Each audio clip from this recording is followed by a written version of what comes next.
الحمد لله رب العالمين، والصلاة والسلام على أشرف المرسلين سيدنا ونبينا ومولانا محمد صلى الله عليه وسلم وعلى آله وصحبه أجمعين، وبعد.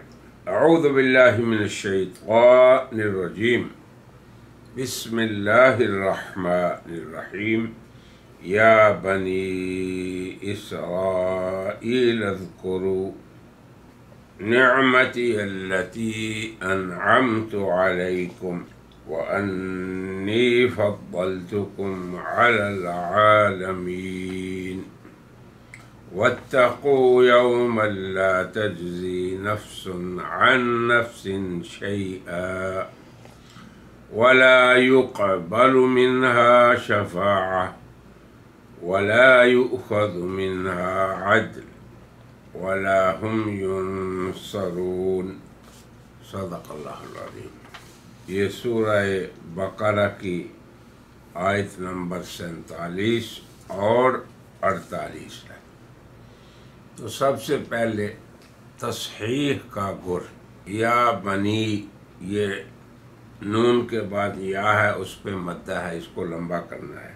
یا بنی، ایسے ہی اسرائیل، اذکرو، ذال ہے، ذال، اذکرو نہیں کہنا، اذکرو، ذال، نعمتی، نون کے بعد عین، نعمتی نہیں کہنا، نعمتی التی انعمت، جیسے ہم نے سورہ فاتحہ میں بتایا تھا، صراط الذین انعمت، ایسے یہاں پہ انعمت علیکم، یہاں عین انعمت میں اور علیکم میں، اس کا ضرور خیال رکھنا ہے آپ، انعمت علیکم نہیں کہنا، انعمت علیکم، وانی فضلتکم علی، پھر آگے آ گیا علی آگے العالمین، علی العالمین،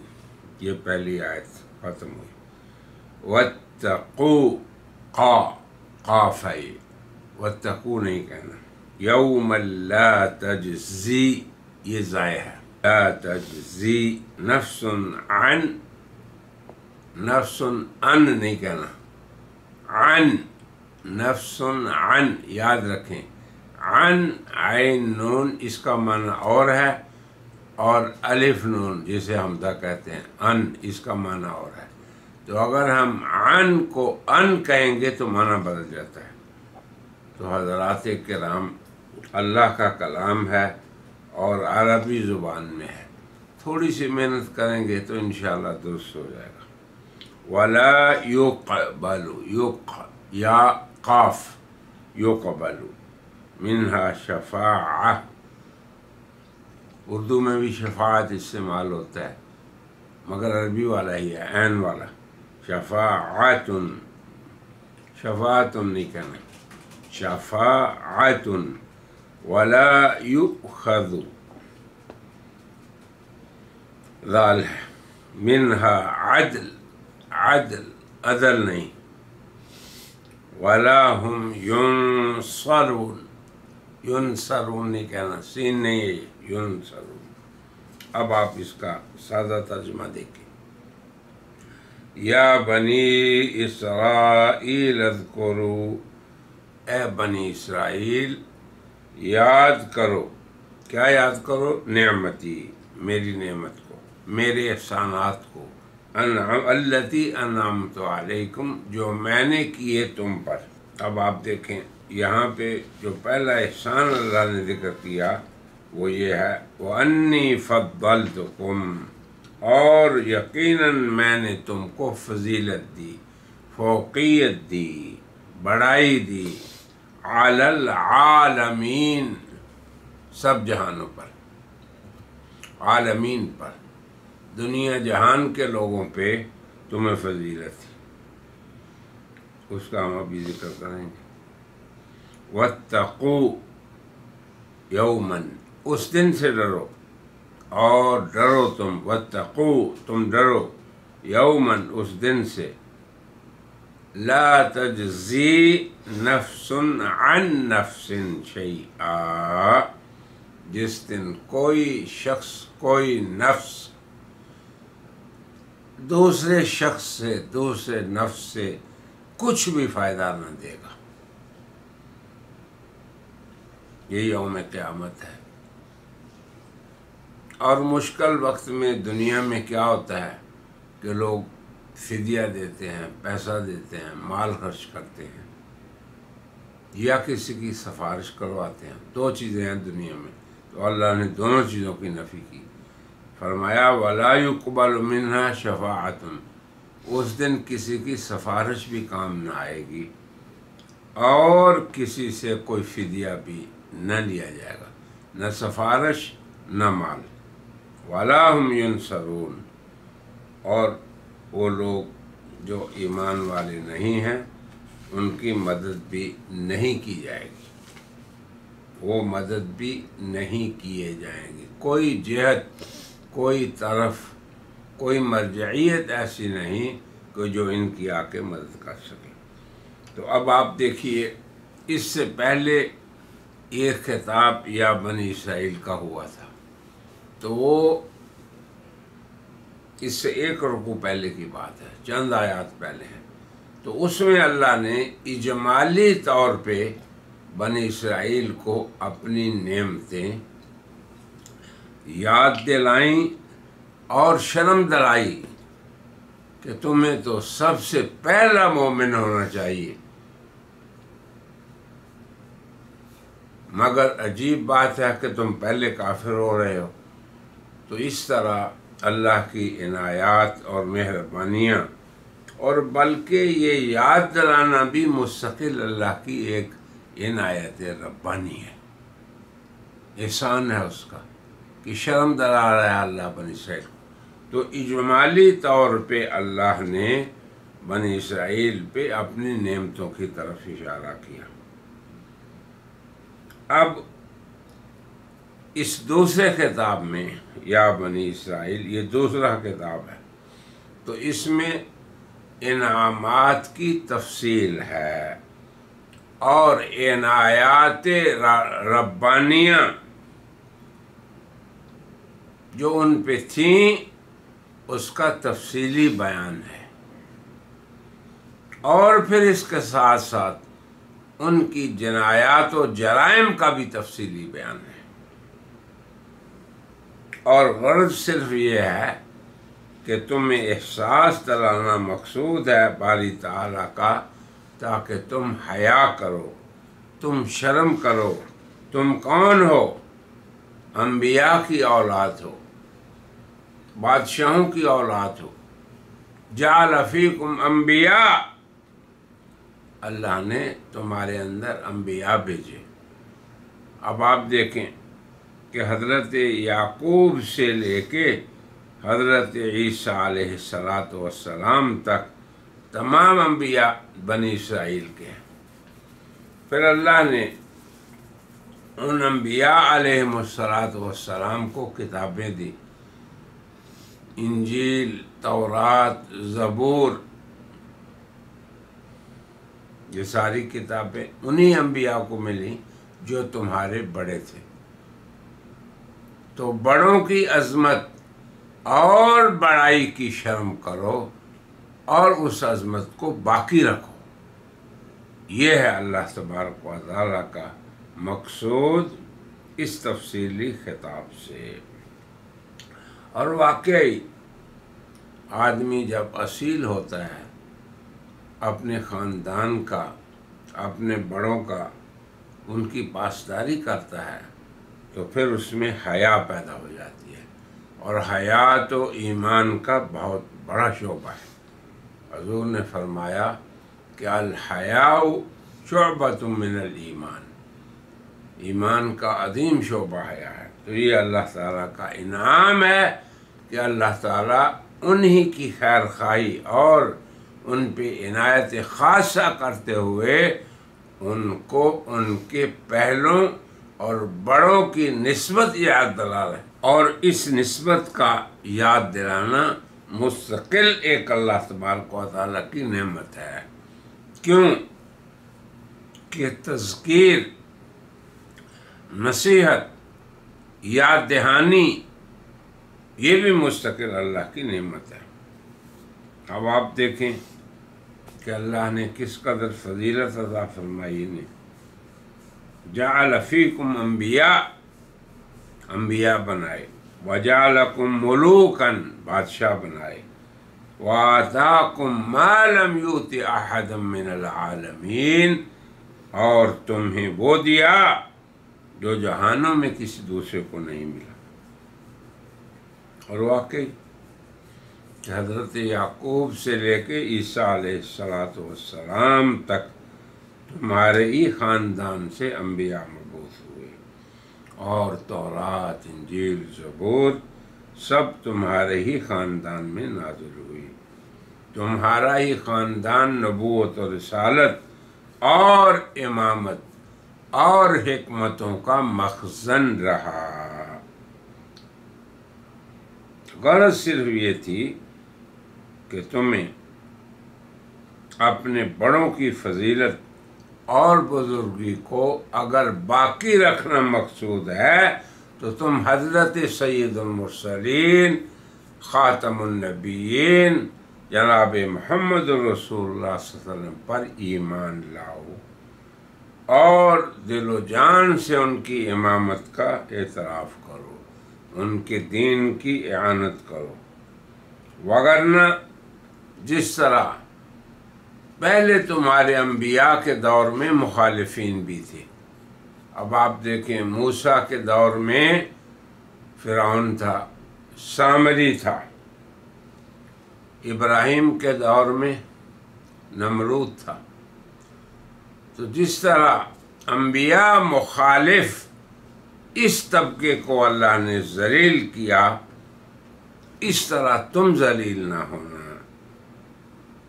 اپنے خاندان یعقوبی کے شرف کو ضائع نہ کرنا۔ کہیں تم قارون، سامری اور فرعون کی طرح جناب محمد رسول اللہ کی مخالفت کر کے اپنی فضیلت اور بزرگی اور اپنے شرف اور منصب کو ضائع نہ کر بیٹھیں۔ اللہ اکبر۔